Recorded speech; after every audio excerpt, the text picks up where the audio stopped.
എന്താണ് soft box? ഫോട്ടോഗ്രാഫിയിലും വീഡിയോഗ്രാഫിയിലും ഒരുപോലെ ഉപയോഗിക്കുന്ന ലൈറ്റിംഗ് മോഡിഫയേഴ്സ് ആണ് സോഫ്റ്റ് ബോക്സുകൾ എന്ന് പറയുന്നത്.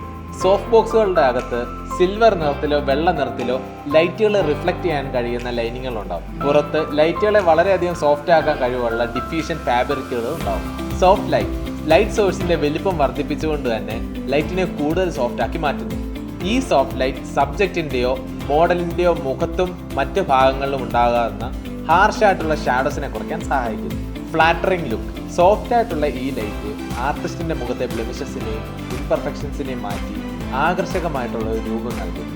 Catch light. പോർട്രേറ്റ് ഫോട്ടോഷൂട്ടിൽ മോഡലിന്റെ കണ്ണിൽ കൃത്യമായ ആകൃതിയിലുള്ള പ്രകാശത്തിന്റെ പ്രതിഫലനം അഥവാ ക്യാച്ച് ലൈറ്റ് നൽകാൻ സോഫ്റ്റ് ബോക്സുകൾക്ക് സാധിക്കും. ചുരുക്കത്തിൽ വിൻഡോ ലൈറ്റിനോട് സമാനമായ നാച്ചുറൽ ആൻഡ് സോഫ്റ്റ് ലൈറ്റ് കൃത്യമായി സൃഷ്ടിക്കാൻ സോഫ്റ്റ് ബോക്സുകൾക്ക് സാധിക്കും. പലതരത്തിലുള്ള സോഫ്റ്റ് ബോക്സുകൾ ഉണ്ടാവും. Rectangle, square, parabolic, strip, octa, ലാൻഡേണുകൾ, ഇവയൊക്കെ എന്തിനാണെന്നുള്ളത് നോക്കാം. റെക്റ്റാങ്കിളും സ്ക്വയറും ഒക്കെ പൊതുവെ പ്രൊഡക്റ്റ് ഷൂട്ടുകൾക്ക് അല്ലെങ്കിൽ വിൻഡോ ലൈറ്റിന്റെ സ്റ്റിമുലേഷനുകൾ അങ്ങനെയൊക്കെ ഉള്ളതിനാണ് സ്ക്വയറും റെക്റ്റാങ്കിളും ഒക്കെ ഉപയോഗിക്കുന്നത്. ഒക്ട ഉപയോഗിക്കുന്നത് എന്തിനാണെന്ന് വെച്ച് കഴിഞ്ഞാൽ പോർട്രേറ്റ് ഷൂട്ടുകൾക്ക്, അതായത് കീ ലൈറ്റിങ്ങിനൊക്കെ ഉപയോഗിക്കാൻ വേണ്ടിയിട്ടാണ് കൂടുതലും ഒക്ട ഉപയോഗിക്കാറ്. സ്ട്രിപ്പ് ബോക്സുകൾ, അതായത് ഫുൾ ബോഡി ഷൂട്ടുകൾക്ക് അല്ലെങ്കിൽ റിം ലൈറ്റുകൾക്ക് ഹൈലൈറ്റ് കാണിക്കാനൊക്കെ ഉണ്ട്.